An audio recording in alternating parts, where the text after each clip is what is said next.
Price lord children's, Jesus loves all online Sunday ஸ்கூலுக்கு கர்த்தராகிய இயேசு கிறிஸ்து நாமத்தில் உங்களை அன்புடன் வரவேற்கிறேன். சில்ட்ரன்ஸ், இன்னைக்கு நீங்கள் பார்க்க போகிற கதைகள் எல்லாம் உங்கள் உள்ளத்தின் ஆழத்தில் அப்படியே பதியட்டும்.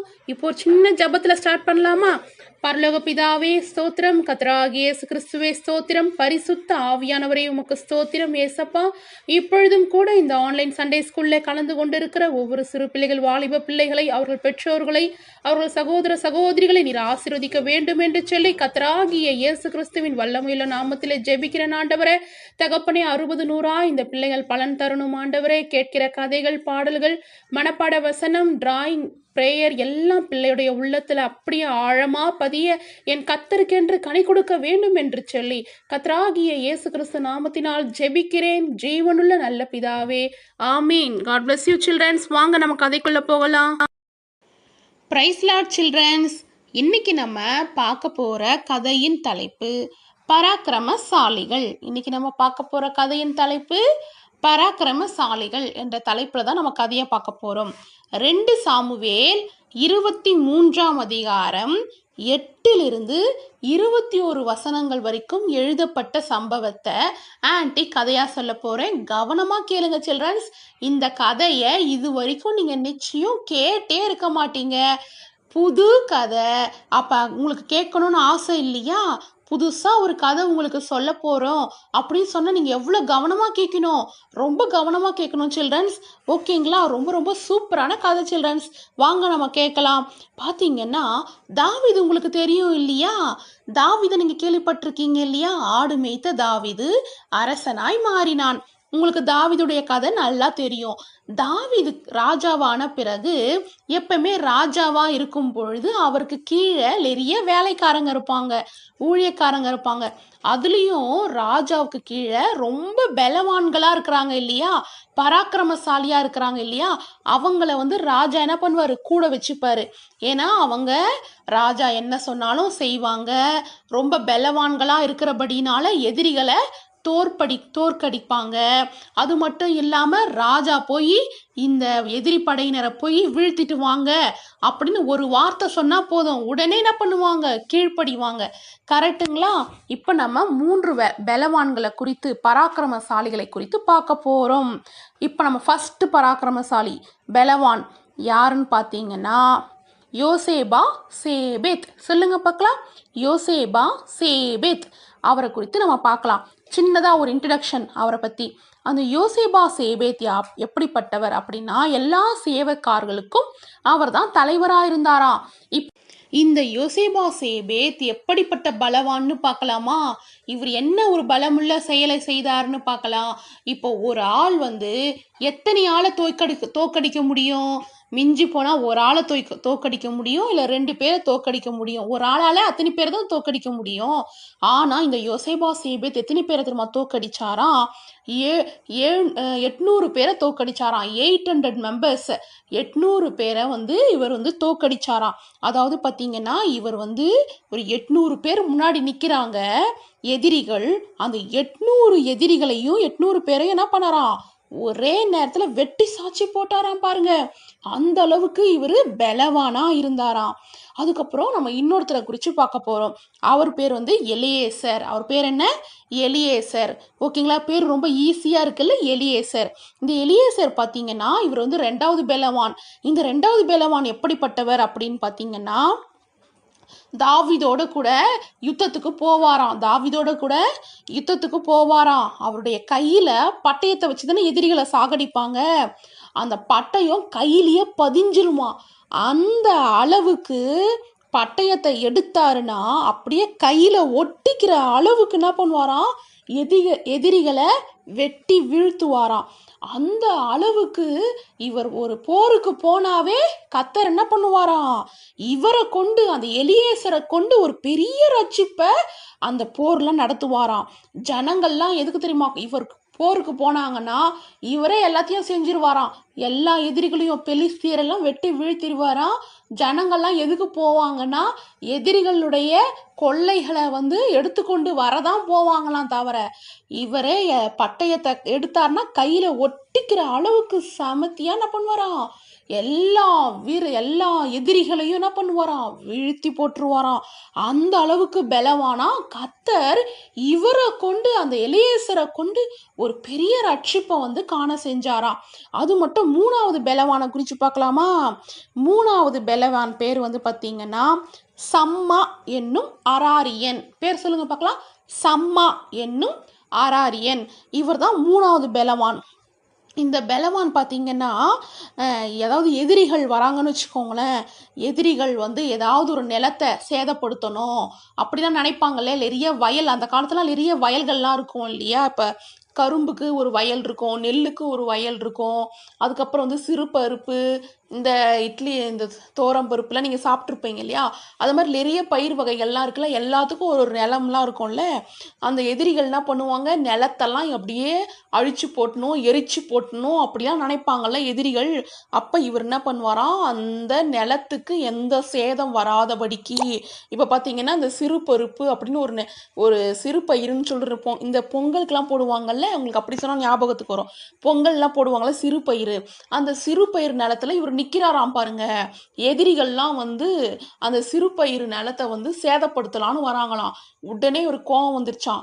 அந்த சிறு பயிர் நிலம் ஒன்றுமே பண்ணக்கூடாது அப்படின்னு சொல்லிட்டு என்ன பண்ணாராம், அங்கே இருக்கிற எதிரிகள் எல்லாரையும் வெட்டி வீழ்த்தினாராம். கத்தர் அந்த நேரத்தில் என்ன பண்ணாராம், இவரை கொண்டு ஒரு ரட்சிப்பை ஜனங்களுக்கு நடப்பித்தாராம். இப்படியா பார்த்தீங்கன்னா 3 பராக்கிரமசாலிகளும் தாவீதுக்கு ஒரு கை போல இருந்தாங்களாம். இந்த 3 பராக்கிரமசாலிகளையும் கொண்டு கத்தர் என்ன பண்ணாராம், இவங்க போருக்கு போகும்பொழுதெல்லாம் கத்தர் கூட இருந்து கிரியை செய்வாராம். கத்தர் எவ்வளோ நல்லவர் இல்லையா? நம்ம என்ன நினைச்சோம், தாவீது வந்து கோலியாத்தை ஜெயித்தான் அப்படின்ற கதையை தான் நம்ம கேட்டிருக்கோம். ஆனால் தாவீது கூட இருந்த பராக்கிரமசாலிகள், பலவான்கள் கூட கத்தர் கூட இருந்து எவ்வளோ பெரிய கிரியை நடப்பித்திருக்காரு பார்த்தீங்களா சில்ட்ரன்ஸ்? பார்த்தீங்கன்னா என்ன ஆச்சா, தாவீது ஒரு நாள் என்ன பண்ணுறாராம், தண்ணி அவருக்கு வந்து அவங்களுடைய மகனால் ஒரு காரியம் அவருக்கு ஏற்படுது. அப்சலோம் சொல்லிட்டு தாவீதுடைய மகன், ஓகேங்களா? அவருக்கு ஒரு சோர்வுக்குட்பட்டு அவர் தனித்து இருக்கிறாரு. அவங்க ஜனங்கள்லாம், போர் வீரர்கள் எல்லாருமே வந்து அப்சலோமை வந்து தேடி போகிறாங்க. இந்த கதையை நான் ஆன்ட்டி இன்னொரு நாள் உங்களுக்கு சொல்கிறேன், ஓகேங்களா? தாவீது என்ன பண்ணுறாரு, தன்னுடைய மகனால் ரொம்ப சோர்வடைந்து அப்படியே இருக்கிறாரு. அவர் பார்த்தீங்கன்னா தாவீது வந்து அரண்மனைக்குள்ளே இல்லை, பெலிஸ்தியருடைய இன்னொரு இடத்துல வந்து அவர் வந்து இருக்கிறாரு. அவருக்கு ரொம்ப தண்ணி தாகமாக இருக்குது. எப்படி இருக்குது, தண்ணி தாகமாக இருக்குது. கவலையின் நேரத்தில் ரொம்ப தண்ணி தாகமாக இருக்கும் இல்லையா? அவர் ரொம்ப மனசு கஷ்டப்பட்டு அப்படியே தண்ணி தாகமாக இருக்குன்னு தாவீது சொல்கிறாரு. தாவீது தண்ணி தாகம்னு சொல்லும் பொழுது இந்த 3 பராக்கிரமசாலிகளும் தாவீது கூட தான் நிற்கிறாங்க. உடனே என்ன பண்ணுறாங்க, தாவீது வந்து தண்ணி தாகமாக இருக்குது அப்படின்னு ஒரு வார்த்தை தான் சொல்கிறாரு. சொன்ன உடனே இந்த 3 பேரும் என்ன பண்ணுறாங்களாம், குடு குடு குடு குடுன்னு ஓடி எங்கே போய் தண்ணி எடுத்துகிட்டு வராங்களாம், எதிரிகள் இருப்பாங்கல்ல, அந்த இராணுவத்தினர்லாம் கூடி இருப்பாங்கல்ல, அவங்க இடத்துக்கே போயிட்டு அந்த கிணத்துல இருக்கிற தண்ணியை 3 பராக்கிரமசாலிகளும் ஆளுக்கு ஒரு குடம் தூக்கிட்டு ஓடி வந்துட்டாங்களாம். ஓடி வந்து தாவீது கிட்ட கொடுக்குறாங்களாம். ஆளுக்கு ஒரு குடம் தண்ணியை தாவீது கையில் கொடுக்குறாங்களாம். எஜமான் வந்து, ராஜா வந்து தண்ணி தாகமாக இருக்குன்னு சொன்னாரே அப்படின்னு சொல்லிட்டு தண்ணி எடுத்துகிட்டு வந்து கொடுக்குறாங்களாம். கொடுத்த உடனே தாவீதுக்கு மனசே கேட்கலையும். அச்சச்சோ, நம்ம தண்ணி தாகமாக இருக்குன்னு சொன்னதும் இந்த 3 பேரும் தன்னுடைய உயிரை பணைய வச்சு எதிரிகளுடைய இடத்துக்கே போயிட்டு அந்த கிணத்துல இருந்து தண்ணி கொண்டு வந்திருக்கிறாங்களே.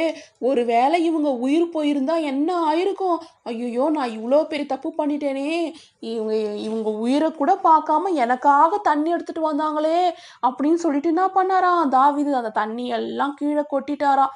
எனக்கு வேணாம், இதை கத்தருக்குன்னு நான் கொடுத்துடுறேன் அப்படின்னு சொல்லிட்டாராம். சில்ட்ரன்ஸ், இப்போ பார்த்தீங்களா, ராஜா ஒன்று சொன்ன உடனே, தண்ணி தாகமாக இருக்குன்னு சொன்ன உடனே அந்த 3 பராக்கிரமசாலிகளும் எப்படி குடு குடு குடுன்னு குழந்தைய போல ஓடி போனாங்கன்னு பார்த்தீங்களா?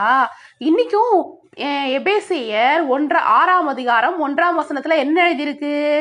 பிள்ளைகளே, பெற்றோருக்கு கீழ்ப்படியுங்கள், அது நியாயம்னு எழுதியிருக்குல்ல. நீங்களாம் யாரு? ஏஸ்பா பிள்ளைகள் தானே. பெற்றோருக்கு கீழ்ப்படுறீங்களா? கீழ்ப்படுகிறதே இல்லையே.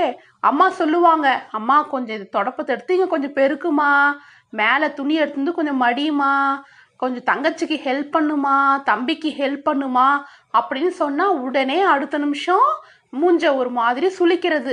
அதெல்லாம் இருக்கலாமா சில்ட்ரன்ஸ்? இருக்கக்கூடாது இல்லை? எப்படி தாவீதுக்கு அந்த 3 பராக்கிரமசாலிகள் அவ்வளோ பலவான்களாக இருந்தால் கூட எப்படி குழந்தைய போல கீழ்ப்படிஞ்சாங்க. இன்னைக்கு சில்ட்ரன்ஸ் நீங்கள் கீழ்ப்படுறீங்களா? அம்மா போய் தண்ணி எடுத்துட்டு வாமா அப்படின்னு சொன்னால் எடுத்துட்டு வரீங்களா? அவங்க பாருங்க, எதிரி படைக்கே போயிட்டு அந்த கிணத்துல போய் 3 குடம் தண்ணி எடுத்துட்டு வந்து தாவீது ராஜாவுக்கு கொடுத்துருக்குறாங்க. அது குடத்துல எடுத்துட்டு வந்தாங்களோ சொம்புல எடுத்துட்டு வந்தாங்களோ, கீழ்ப்படிஞ்சாங்களா இல்லையா சில்ட்ரன்ஸ்? அது போல ஒரு கீழ்ப்படிதல் நம்ம எல்லாருக்குள்ளேயும் நிச்சயம் இருக்கணும் சில்ட்ரன்ஸ். நம்மளும் ஏசப்பாவுடைய வார்த்தைக்கு கீழ்ப்படுகிற பிள்ளைகளா இருக்கணும். எப்படி தாவீது ராஜாவுக்கு அந்த 3 பராக்கிரமசாலிகளும் கீழ்ப்படிஞ்சாங்களோ அதே மாதிரி நம்ம இயேசுமகா ராஜாவுக்கு நம்மளும் வசனத்தின் அடிப்படையில கீழ்ப்படுகிற பிள்ளைகளா நம்ம நிச்சயம் இருக்கணும் சில்ட்ரன்ஸ்.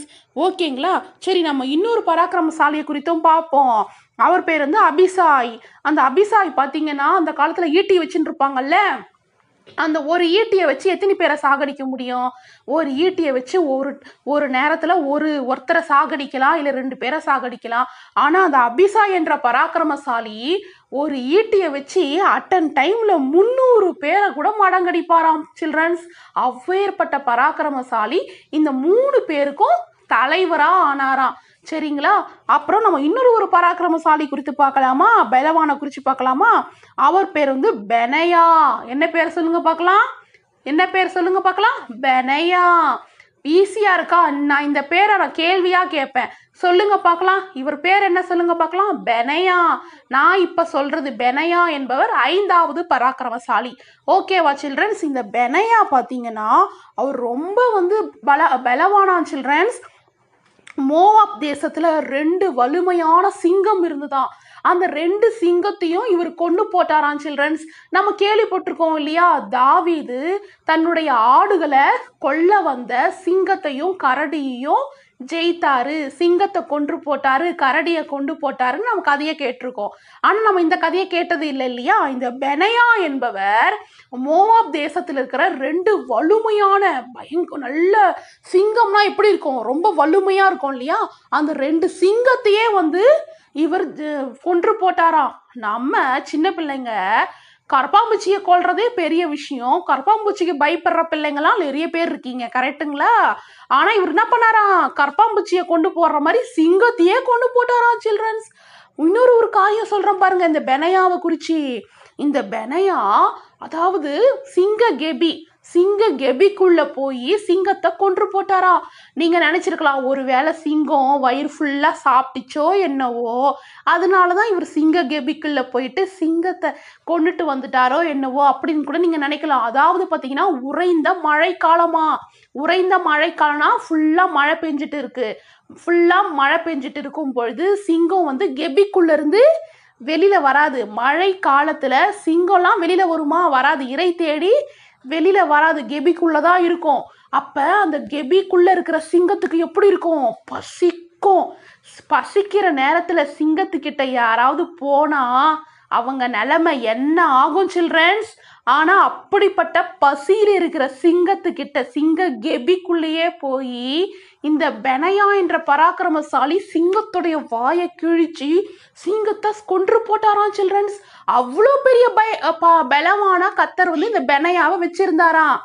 இன்னைக்கு நாம சில்ட்ரன்ஸ், சண்டே ஸ்கூல் சில்ட்ரன்ஸ், நீங்க இருட்டு ரூமுக்கு போறதுக்கு பயப்படுறீங்களே, ஏன்? நைட்டு வந்து ரூம்ல போயிட்டு தண்ணியில் சமையல் கட்டில் போய் ஒரு தண்ணி எடுத்துட்டு வரணும், இல்லை ரெஸ்ட் ரூமுக்கு தனியாக போகணும், இருட்டாக போகணும்னா உடனே ஒரு பயம் வந்தது.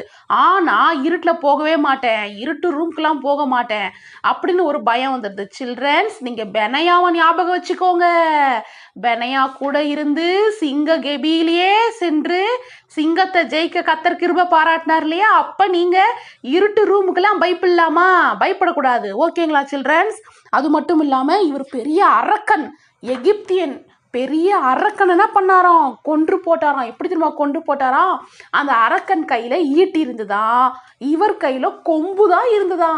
இவர் என்ன தெரியுமா பண்ணாராம், அந்த அரக்கனுடைய ஈட்டியை வாங்கி அந்த ஈட்டினாலேயே அந்த அரக்கனை கொன்று போட்டாராம். சில்ட்ரன்ஸ் பார்த்தீங்களா, இந்த பெனையா எவ்வளோ அப்படி பவர்ஃபுல்லாக வல்லமையான பலவானா இருந்தார் பார்த்தீங்களா. சில்ட்ரன்ஸ் இன்னைக்கு நம்ம கதையில பார்த்த இந்த 5 பலவான்களும் தாவீது ராஜாவுக்கு கீழே ஊழியம் செஞ்சவங்க. இன்னைக்கு இயேசு மகா ராஜாவுக்கு நம்மலாம் யாரு சில்ட்ரன்ஸ், நீங்கள்லாம் ஊழியக்காரர்கள், வருங்கால ஊழியக்காரர்கள். நீங்கள் கோழைகளாக இருக்கலாமா, பயந்தாங்கோலியா இருக்கலாமா, இருக்கக்கூடாது சில்ட்ரன்ஸ். நீங்களும் பெனையா போல, இந்த அபிசாய் போல நல்ல பலவான்களா இருக்கணும்னு தான் கர்த்தர் விரும்புறாரு. நீங்களாம் யாரு, பராக்கிரமசாலிகள். சொல்லுங்க பார்க்கலாம், நாங்க எல்லாம் பராக்கிரமசாலிகள், பராக்கிரமசாலிகள். நாங்கெல்லாம் பயந்தாங்கொல்லிகள்லாம் கிடையாது, நாங்கள் பராக்கிரமசாலிகள். இனிமேல் நாங்க இருட்டு ரூமுக்கு பயப்பட மாட்டோம், இனிமேல் நாங்க கற்பாம்பூச்சிக்கெல்லாம் பயப்பட மாட்டோம். அது மட்டும் இல்லாம இனிமேல் நாங்க சாத்தானுக்கு பயப்படவே மாட்டோம். ஓகேவா சில்ட்ரன்ஸ், நீங்களாம் யாரு, பலவான்கள், பராக்கிரமசாலிகள். கர்த்தர் உங்களோடு கூட இருக்கிறார். கதை உங்களுக்கு பிடிச்சிருக்கா சில்ட்ரன்ஸ்? இந்த ஸ்டோரி சாங்கை நம்ம பாட போறோம். என் கூட சேர்ந்து நீங்களும் பாடணும், சரிங்களா? ஆன்ட்டி பாட நீங்களும் கூட சேர்ந்து பாடுறீங்களா? பயமில்லை பயமில்லையே, நீ பராக்கிரமசாலியே. பயமில்லை பயமில்லையே, நீ பராக்கிரமசாலியே. கர்த்தருன் கூட இருக்கிறார், பயப்படாதேன் பிள்ளையே. கர்த்தருன் கூட இருக்கிறார், பயப்படாதே பிள்ளையே. கர்த்தருன் கூட இருக்கிறார், பயப்படாதேன் பிள்ளையே. கர்த்தருன் கூட இருக்கிறார், பயப்படாதேன் பிள்ளையே. பயமில்லை பயமில்லையே, நீ பராக்கிரமசாலியே. பயமில்லை பயமில்லையே, நீ பராக்கிரமசாலியே. தாவீது ராஜாவுக்கு கீழ்ப்படிந்த பராக்கிரமசாலி போல, தாவீது ராஜாவுக்கு கீழ்ப்படிந்த பராக்கிரமசாலி போல, இயேசு மகா ராஜாவுக்கு கீழ்ப்படினும் பராக்கிரமசாலியே. இயேசு மகாராஜாவுக்கு கீழ்ப்படினும் பராக்கிரமசாலியே. பயமில்லை பயமில்லையே, நீ பராக்கிரமசாலியே. பயமில்லை பயமில்லையே, நீ பராக்கிரமசாலியே. கர்த்தருன் கூட இருக்கிறார், பயப்படாதேன் பிள்ளையே. கர்த்தருன் கூட இருக்கிறார், பயப்படாதேன் பிள்ளையே. சில்ட்ரன்ஸ், இப்போ நம்ம இதை போல் ஒரு பட்டயத்தை பண்ண போகிறோம், சரிங்களா? ஓகேங்களா? இப்போ நம்ம இந்த பட்டயத்தை எப்படி பண்ணலான்னு பார்க்கலாமா? இதுக்கு பார்த்தீங்கன்னா இதை போல் ஒரு சின்ன சார்ட் ஒன்று எடுத்துக்கோங்க, ஓகேங்களா? மெலிசாக இருக்கிற ஒரு சார்ட் ஒன்று எடுத்துக்கோங்க. எடுத்துக்கிட்டு நீங்கள் என்ன பண்ணுங்கள், இதை மாதிரி வந்து இந்த பட்டயத்தோடைய கைப்பிடி இருக்குது இல்லையா, அந்த கைப்பிடிக்காக நீங்கள் இப்படி ஒரு கோடு மாதிரி போட்டுக்கோங்க. தெரியுதுங்களா ஆன்ட்டி எப்படி கோடு போட்டேன்னு? இது போல் இங்கே கோடு போட்டுக்கோங்க. அதுக்கப்புறம் வந்து இந்த ஷார்ப்பு வேணும் இல்லையா பட்டயத்துக்கு, அது மாதிரி வி ஷேப்பில் ஒரு கோடு போட்டுக்கோங்க. இப்போ நம்ம இதை வெட்டி எடுத்துட போகிறோம், சரிங்களா? எதை வெட்டி எடுக்கலாம் பார்க்கலாமா?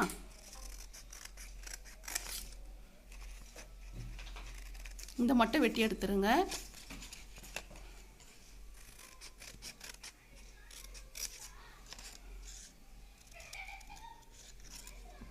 ஓகேங்களா? வெட்டி எடுத்துட்டிங்களா? இப்போ இது பட்டயத்தோட கைப்பிடி வந்துருச்சா?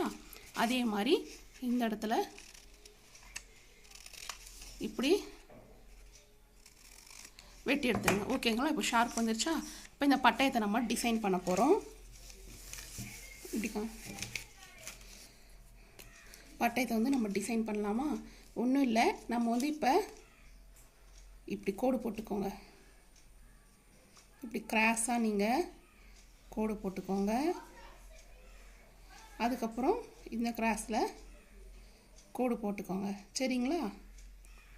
பட்டயத்துடைய கைப்பிடியை நம்ம டிசைன் பண்ணியாச்சு, ஓகேங்களா? இப்போ நம்ம மெமரி வர்ஸ் எழுத போகிறோம். ஆன்ட்டி உங்களுக்கு மெமரி வர்ஸ் எழுதி இந்த காட்டுறேன். இந்த பாருங்கள். உன் தேவனாயிருக்கிற கர்த்தராகிய நான் உன் வலது கையை பிடித்து பயப்படாதே, நான் உனக்கு துணை நிற்கிறேன் என்று சொல்லுகிறேன். ஏசாயா 41:13. இப்போ இந்த மெமரி வர்ஸை நம்ம இன்னொரு தடவை சொல்லலாமா? உன் தேவனாயிருக்கிற கர்த்தராகிய நான் உன் வலது கையை பிடித்து பயப்படாதே, நான் உனக்கு துணை நிற்கிறேன் என்று சொல்லுகிறேன். ஏசாயா 41:13. இதே போல நீங்க கிராஃப்ட் பண்ணி மெமரி வர்ஸ் எழுதி மெமரி வர்ஸை ஆடியோ அனுப்புங்க. இந்த கிராஃப்டையும் பண்ணி போட்டோ எடுத்து ஸ்கிரீன்ல தெரிற வாட்ஸ்அப் நம்பருக்கு ஆடியோ போட்டோ எடுத்து அனுப்புங்க. சில்ட்ரன்ஸ் மெமரி வர்ஸ் ஆடியோ அனுப்புங்க, கிராஃப்டை போட்டோ எடுத்து அனுப்புங்க. ஓகேவா சில்ட்ரன்ஸ்? பாய்.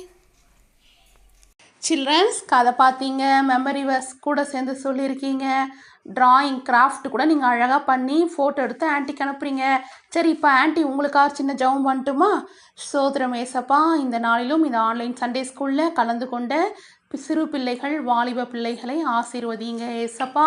அந்த பிள்ளைகள் பார்த்த கதைகளில் கேட்டது போல பராக்கிரமசாலிகளைப் போல என் தகப்பனே இந்த பிள்ளைகளுக்கும் வாலிப பிள்ளைகளுக்கும் விசேஷித்த பலத்தை நீர் தர வேண்டும் என்று ஜெபிக்கிறேன் தகப்பனே. இந்த சபிக்கப்பட்ட சாத்தானும் இந்த பிள்ளைகளை தொடவே கூடாதப்பா, வியாதி தொடக்கூடாதப்பா, பலவீனங்கள் தொடக்கூடாதப்பா ஆண்டவரே. எந்த பயமும் திகிலும் ஆண்டவரே, எல்லா பயத்துக்கும் திகிலுக்கும் இந்த பிள்ளைகளை விலக்கி காத்துக்கொள்ளுங்க. விசேஷித்த பலன் இந்த பிள்ளைகளுக்கு உண்டாகட்டும். காண்டாமிருகத்துக்கு ஒத்த பலன் உண்டாகட்டும். படிக்கிறதுக்கு விசேஷித்த ஞானத்தை தாங்க ராஜா தகப்பனே. பெற்றோருக்கு கீழ்ப்படுகிற கிருபையை தாங்க தகப்பனே. உங்க கருத்துல பிள்ளைகளை ஒப்பு கொடுக்கிறேன், நீங்க முழு பொறுப்படுத்திக் கொள்ளுங்க. சாட்சிகள் எழும்பட்டும் இயேசு கிறிஸ்து நாமத்தினால் பிதாவே, ஆமேன். என் ஆத்துமாவே கர்த்தரை ஸ்தோத்திரி, என் முழு உள்ளமே கர்த்தருடைய பரிசு நாமத்தை ஸ்தோத்திரி.